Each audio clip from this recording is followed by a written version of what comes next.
اب سعادت ابدی یعنی ہمیشہ رہنے والی حقیقی کامیابی و خوشی جس کے حاصل کرنے کا طریقہ اللہ کی معرفت اور اس کی صحیح عبادت ہے، جس کے 4 ارکان ہیں۔ ان 4 ارکان کا پہلا رکن عبادات ہے، جس کی 10ویں اور آخری اصل ترتیب اوراد کے بارے میں ہے۔ اس کا آغاز کرتے ہیں 10ویں اصل ترتیب اوراد میں: اے عزیز، جان لے کہ جو کچھ عنوان مسلمانی میں بیان ہوا ہے، اس سے یہ ظاہر ہو گیا ہے کہ آدمی کو اس عالم سفر میں کہ خاک و آب سے عبارت ہے تجارت کے لیے بھیجا ہے، ورنہ اس کی روح کی حقیقت علوی ہے، وہیں سے آئی اور وہیں سے واپس جائے گی، اور اس تجارت میں عمر اس کی پونجی ہے، اور یہ پونجی ہمیشہ گھٹ رہی ہے۔ اگر اس سے ہر لمحہ فائدہ نہ اٹھائے تو یہ پونجی ضائع ہو جائے گی۔ اسی لیے خدا تعالی نے فرمایا ہے والعصر ان الانسان لفی خسر الا الذین آمنوا الآیہ، قسم ہے زمانے کی، بے شک آدمی نقصان میں ہے مگر وہ لوگ جو ایمان لائے۔ اس کی مثال اس شخص کے مانند ہے جس کا سرمایہ برف ہو اور گرمی کے موسم میں فروخت ہو، اور کہتا ہو کہ اے مسلمانوں، اس شخص پر مہربانی کرو جس کا سرمایہ پگھلا جا رہا ہے۔ اس طرح ہمیشہ عمر کا سرمایہ بھی پگھل رہا ہے، کیونکہ تمام عمر گنتی کے چند سانس ہی ہیں جن کا حساب و شمار خدا ہی جانتا ہے۔ تو جن لوگوں نے اس کام کا خطرہ اور انجام دیکھ لیا وہ اپنے دلوں کی نگہبانی کرتے رہے، کیونکہ ہر سانس کو سعادت ابدی کے حصول کے لیے گوہر قابل سمجھتے، اور اس گوہر پر اس سے زیادہ تر مہربان تھے جتنا کوئی زر و سیم کے سرمایہ پر مہربان ہو۔ اور یہ شفقت اس طرح تھی کہ دن رات کے اوقات کو انہوں نے نیکیوں پر تقسیم کیا ہوا تھا، ہر چیز کا ایک ایک وقت مقرر کر رکھا تھا۔ اس میں اوراد و وظائف جدا جدا ہوئے تھے تاکہ ان کا کوئی وقت بیکار نہ جائے، کیونکہ جانتے تھے کہ آخرت کی سعادت اس کو حاصل ہوگی جو دنیا سے اس حال میں جائے کہ خدا کی محبت و انس اس پر غالب ہو، اور یہ انس دوام ذکر و فکر کی مداومت تخم سعادت ہے۔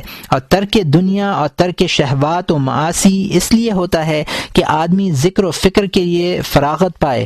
اور ذکر دائمی کے 2 طریقے ہیں، ایک تو یہ کہ ہمیشہ دل سے اللہ اللہ کا ورد کیا کرے، زبان سے نہیں۔ دوم یہ کہ دل سے بھی نہ کرے کہ دل کا ورد بھی نفس کی بات ہے، بلکہ اس طرح مشاہدے میں رہے، کبھی غافل نہ ہو۔ یہ بہت مشکل ہے کہ اپنے دل کو ہر وقت ایک حالت پر رکھنا ہر ایک کا کام نہیں، اکثر لوگ اس سے عاجز ہیں۔ اس لیے مختلف اوراد مقرر کیے گئے ہیں، بعض تمام بدن سے متعلق ہیں جیسے نماز، بعض زبان سے جیسے قرآن مجید اور تسبیح پڑھنا، بعض دل سے جیسے ذکر کرنا کہ دل بھی مصروف رہے۔ اسی طرح ہر وقت نیا شغل رہے گا، اور ایک حالت سے دوسری حالت کی طرف منتقل ہونا ایک تو خوشی کا باعث ہوتا ہے، اور اصل بات یہ ہے کہ آدمی اگر اپنے تمام اوقات آخرت کے کاموں میں نہ صرف کر سکے تو اکثر اوقات تو صرف کرے تاکہ نیکیوں کا پلہ بھاری ہو جائے۔ اگر آدھا وقت دنیا اور معاملات سے متمتع ہونے میں صرف کرے گا اور دوسرا نصف کار آخرت میں، تو اس بات کا ڈر ہے کہ دوسرا پلہ جھک جائے، کیونکہ طبیعت اس چیز کی معاون اور مددگار ہوتی ہے جو مطابق طبع ہے، اور دل کو دین کے کاموں میں لگانا طبیعت کے خلاف، اور دینی کام میں خلوص مشکل ہے، اور جو کام بے خلوص ہو وہ بے فائدہ ہے۔ تو اعمال کی کثرت چاہیے تاکہ ان میں سے کوئی ایک تو خلوص کے ساتھ ہو، لہذا اکثر وقت دین کے کاموں میں مصروف رہنا چاہیے، اور دنیا کے کام اس کی طبیعت میں کرنا چاہیے۔ اسی لیے خدا تعالی نے فرمایا ہے وَمِنْ آنَاءِ اللَّيْلِ فَسَبِّحْ وَأَطْرَافَ النِّهَارِ لَعَلَّكَ تَرْضَىٰ۔ ترجمہ: اور رات کی کچھ گھڑیوں میں تسبیح کیا کر اور دن کے کناروں میں تاکہ تو راضی ہو۔ اور فرمایا وَاذْكُرِ اسْمَ رَبِّكَ بُكْرَةً وَأَصِيلًا وَمِنَ اللَّيْلِ فَاسْجُدْ لَهُ وَسَبِّحْهُ لَيْلًا طَوِيلًا۔ اور یاد کر نام اپنے رب کا صبح و شام، اور کچھ اس کی رات میں عبادت کر اور تسبیح کر اس کی کافی رات تک۔ اور فرمایا کانوا قلیلا من اللیل ما یہجعون۔ ترجمہ: سوتے تھے وہ لوگ رات کا تھوڑا حصہ۔ ان سب آیات میں اس طرف اشارہ ہے کہ اکثر اوقات یاد الہی میں گزرنے چاہیے، اور یہ بات بغیر اس کے کہ آدمی دن رات کے وقت تقسیم کرے میسر نہیں آ سکتی۔ اسی بنا پر تقسیم اوقات کا بیان بھی ضروری ہے۔ دن کے اوراد کا بیان: اے عزیز، جان لے کہ دن کے 5 اوراد میں پہلا ورد صبح سے طلوع آفتاب تک ہے۔ یہ ایسا مبارک اور افضل وقت ہے کہ خدا تعالی نے اس کی قسم فرمائی اور ارشاد فرمایا: والصبح اذا تنفس، قسم ہے صبح کی جب پھٹتی ہے، اور فرمایا: قل اعوذ برب الفلق، کہہ تو اے محمد صلی اللہ علیہ وآلہ وسلم پناہ مانگتا ہوں میں رب صبح کے ساتھ، اور فرمایا: فالقوا الاصباح، پھاڑنے والا صبح کا۔ یہ سب آیات اس وقت کی عظمت و بزرگی میں وارد ہیں۔ چاہیے کہ انسان اس وقت اپنے تمام انفاس کی نگہبانی کرے۔ جب خواب سے بیدار ہو تو کہے: الحمدللہ الذی احیانا بعد ما اماتنا والیہ النشور، سب تعریف اس اللہ کے لیے ہے جس نے جگایا ہمیں مارنے کے بعد، اور اسی کی طرف ہے اٹھنا۔ آخر تک یہ دعا پڑھے اور کپڑے پہن کر ذکر و دعا میں مشغول ہو۔ کپڑے پہننے میں ستر عورت اور تعمیل حکم کی نیت کرے یا رعونت سے بچے، پھر پاخانے جائے اور بائیں پاؤں اندر رکھے، وہاں سے نکل کر جیسا اوپر بیان ہوا ہے سب دعاؤں اور اذکار سمیت وضو اور مسواک کرے، پھر فجر کی نماز سنت گھر پڑھ کر مسجد میں جائے، اس لیے کہ رسول مقبول صلی اللہ علیہ وآلہ وسلم ایسا کرتے تھے، اور وہ دعا جو حضرت ابن عباس رضی اللہ تعالی عنہما نے روایت کی ہے سنت کے بعد پڑھے۔ وہ دعا کتاب بدایت الہدایہ میں مذکور ہے، دیکھ کر یاد کرتے، پھر سکون و وقار سے مسجد کو جائے اور دایاں پاؤں پہلے رکھے اور مسجد میں داخل ہونے کی دعا پڑھے اور پہلی صف کا قصد کرے۔ فجر کی سنت پڑھے، اگر گھر میں سنت پڑھ چکا ہے تو نماز تحیت المسجد پڑھے، جماعت کے انتظار میں بیٹھے، تسبیح اور استغفار میں مشغول ہو، اور نماز فرض پڑھ کر طلوع آفتاب تک مسجد میں بیٹھا رہے، کہ رسول اللہ صلی اللہ علیہ وآلہ وسلم نے فرمایا کہ طلوع آفتاب تک مسجد میں بیٹھنے کو 4 غلام آزاد کرنے سے زیادہ پسند کرتا ہوں۔ طلوع آفتاب تک 4 چیزوں دعا، تسبیح اور استغفار، تلاوت قرآن اور تفکر میں مشغول رہے۔ نماز فرض کا سلام پھیر کر دعا شروع کرے اور کہے: اللہم صلی علی محمد وعلی آل محمد وسلم، اللہم انت السلام ومنک السلام والیک یرجع السلام، حینا ربنا بالسلام وادخلنا دار السلام، تبارکت یا ذو الجلال والاکرام۔ اے اللہ رحمت نازل فرما محمد صلی اللہ علیہ وآلہ وسلم اور آپ کی آل پاک پر۔ اے اللہ تو سلام ہے، تجھی سے سلامتی ہے اور تیری ہی طرف سلامتی لوٹتی ہے۔ زندہ رکھ ہم کو سلامتی کے ساتھ اور داخل کر ہمیں جنت میں۔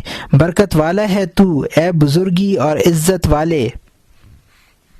پھر ادعیہ معصورہ پڑھنا شروع کرے، دعاؤں کی کتاب سے یاد کرے۔ جب دعاؤں سے فارغ ہو تو تسبیح و تحلیل میں مشغول ہو، ہر ایک کو 100 بار یا 70 دفعہ یا 10 مرتبہ کہے۔ جب 10 ذکر 10 بار ہوں گے تو 100 مرتبہ ہو جائے گا، اس سے کم نہ چاہیے۔ ان 10 ذکر کے فضائل میں بہت سی احادیث وارد ہیں، طوالت کے خیال سے ہم نے ان احادیث کا ذکر نہیں کیا۔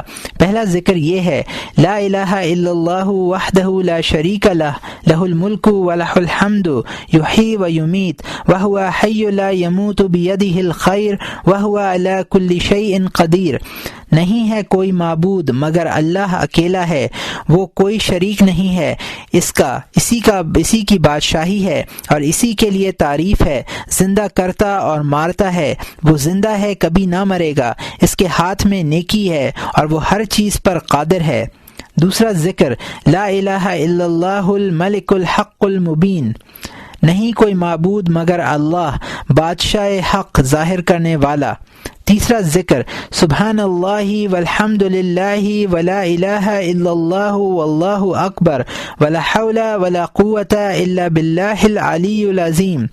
پاک ہے اللہ، ہر حمد و ثنا اللہ ہی کے لیے ہے، اللہ کے سوا کوئی معبود نہیں، اللہ بڑا ہے، برائی سے بچنے اور نیکی کرنے کی قوت و طاقت نہیں مگر اللہ کی توفیق سے جو بلند اور عظمت والا ہے۔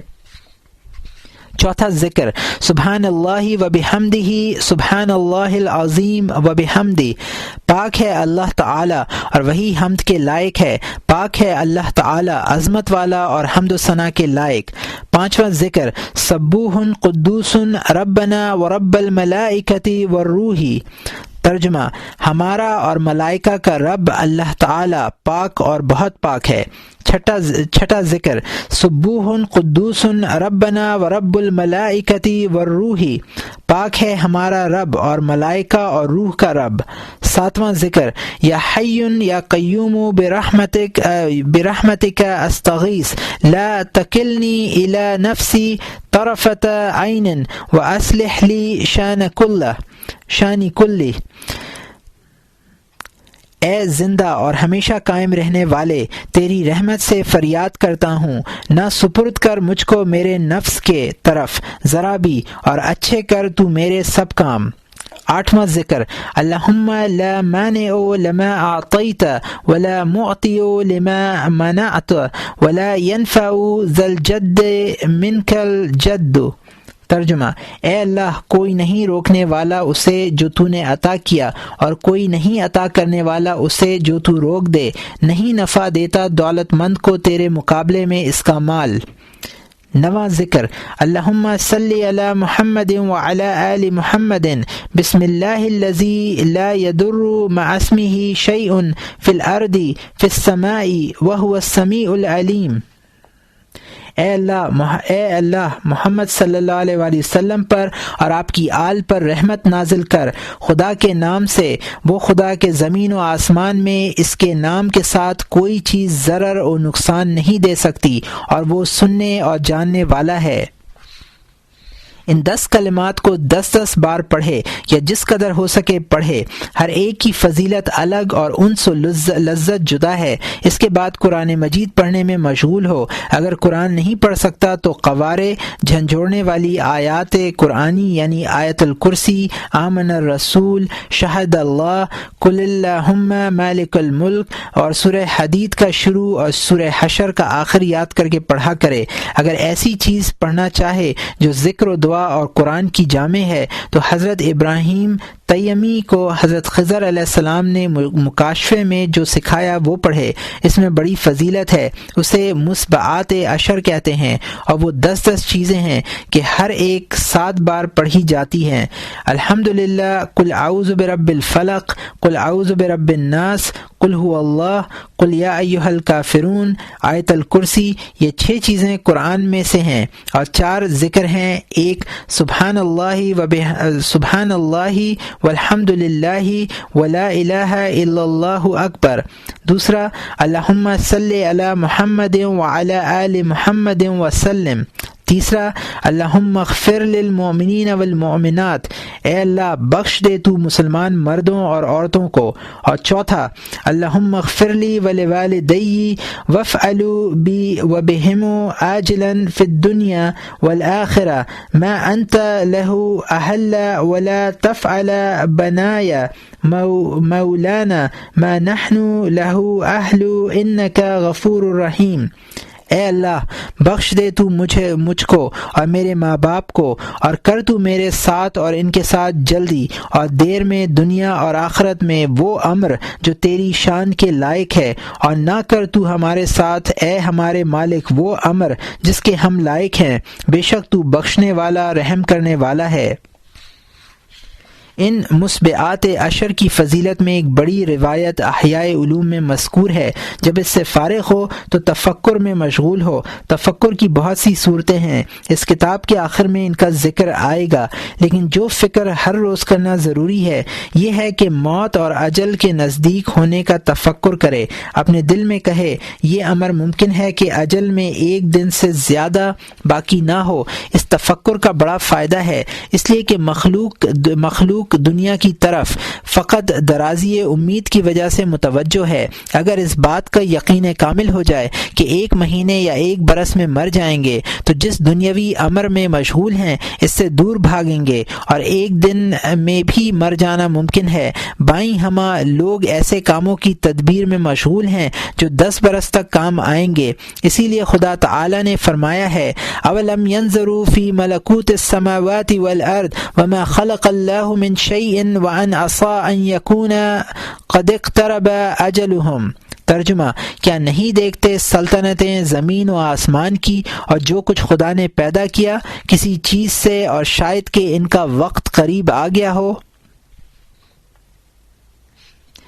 جب دل کو صاف کر کے آدمی یہ تأمل کرے گا تو زاد آخرت مہیا کرنے کی رغبت دل میں پیدا ہوگی، اور چاہیے کہ یوں فکر کرے کہ آج کتنی نیکیاں جمع کر سکتا ہے اور کن کن گناہوں سے پرہیز کر سکتا ہے۔ ایام گزشتہ میں کیا کیا کوتاہیاں سرزد ہو چکی ہیں جن کا تدارک ضروری ہے۔ ان سب باتوں کے لیے تفکر و تدبیر کی ضرورت ہے۔ اگر کسی کو کشف حاصل ہو تو ملکوت آسمان و زمین اور ان کے عجائبات دیکھے، بلکہ جلال و جمال الہی ملاحظہ کرے۔ یہ تفکر سب عبادات و تفکرات سے بہتر ہے، اس لیے کہ اس کی بدولت خدا تعالی کی عظمت دل پر غلبہ کرتی ہے، اور جب تک عظمت غالب نہ ہو محبت کا غلبہ نہیں ہوتا، اور کمال محبت میں کمال سعادت ہے، لیکن ہر ایک کو یہ مقام نہیں حاصل ہوتا۔ تو اس کے عوض خاکی نعمتیں جو اس کے شامل حال ہیں سوچے اور ان مصیبتوں کا تفکر کرے جو اس جہان میں ہیں اور ان سے وہ محفوظ ہے، مثلا بیماری، محتاجی وغیرہ، تاکہ سمجھے کہ مجھ پر شکر واجب ہے۔ شکر اس طرح ادا ہوگا کہ احکام بجا لائے، گناہوں سے دور رہے۔ الغرض 1 ساعت ان افکار میں کہ طلوع صبح سے طلوع آفتاب تک فجر کی سنت اور فرض کے سوا اور کوئی نماز درست نہیں، اس کے بجائے ذکر فکر ہے۔ دوسرا ورد طلوع آفتاب سے وقت چاش تک ہے، اگر ممکن ہو تو جب تک آفتاب ایک نیزہ بلند ہو مسجد میں ٹھہرے اور تسبیح میں مشغول رہے۔ جب وقت مکروہ گزر جائے تو 2 رکعت نماز پڑھے، پھر دن چڑھے نماز چاشت افضل ہے۔ اس وقت 4 یا 6 یا 8 رکعت نماز پڑھے کہ یہ سب منقول ہیں، یا جب آفتاب بلند ہو تو 2 رکعت نماز پڑھ کر ان نیک کاموں میں جو خلق اللہ سے متعلق ہیں مشغول ہو، جیسے بیمار پرسی کرنا، جنازے کے ساتھ جانا، مسلمانوں کے کام کرنا، علماء کی محفل میں حاضر ہونا۔ تیسرا ورد وقت چاش سے ظہر کی نماز تک ہے۔ یہ ورد لوگوں کے حالات کے مطابق مختلف ہے اور 4 حالتوں سے خالی نہیں۔ پہلی حالت یہ ہے کہ آدمی تحصیل علم کی قدرت رکھتا ہو تو کوئی عبادت اس سے بہتر نہیں، بلکہ ایسے شخص کو لازم ہے کہ نماز فجر سے فارغ ہوتے ہی علم سیکھنے میں مشغول ہو، مگر ایسا علم پڑھے جو آخرت میں کام آئے۔ نافع آخرت وہ علوم ہیں جو رغبت دنیا کو ضعیف اور رغبت آخرت کو قوی کریں، علوم کے عیوب و آفتاب کو واضح کریں اور اخلاص کی طرف دعوت دیں۔ لیکن جو علوم مناظرے و مباحثے اور غصے کا باعث ہوں، نیز تاریخ قصص کا علم جو آراستگی اور محض تقریر بازی سے متعلق ہے، دنیا کی حرص اور زیادہ کرتا ہے اور دل میں غرور و حسد کا تخم بوتا ہے، وہ نافع علم احیاء علوم دین، جواہر القرآن اور اس کتاب میں مذکور ہے، سب علوم اس سے پہلے اسے حاصل کرے۔ دوسری حالت یہ ہے کہ آدمی تحصیل علم کی قدرت نہیں رکھتا لیکن ذکر، تسبیح، عبادت میں مشغول ہو سکتا ہے، تو یہ بھی عابدوں کا درجہ ہے اور یہ بڑا مقام ہے، خصوصاً جب ایسے ذکر میں مشغول ہو سکے جو دل پر غالب ہو اور اس میں گھر کرے اور اس کے ساتھ چمٹ جائے۔ تیسری حالت یہ ہے کہ ایسے کام میں جس سے لوگوں کے لیے راحت و آرام ہو مشغول ہو، جیسے صوفیہ، فقہا اور فقراء کی خدمت کرنا۔ یہ نفل نمازوں سے افضل ہے کہ یہ عبادت بھی ہے اور مسلمانوں کی راحت کا سامان بھی، اور عبادت پر ان کی معاونت بھی، اور ان حضرات کی دعا کی برکت میں بڑا اثر ہے۔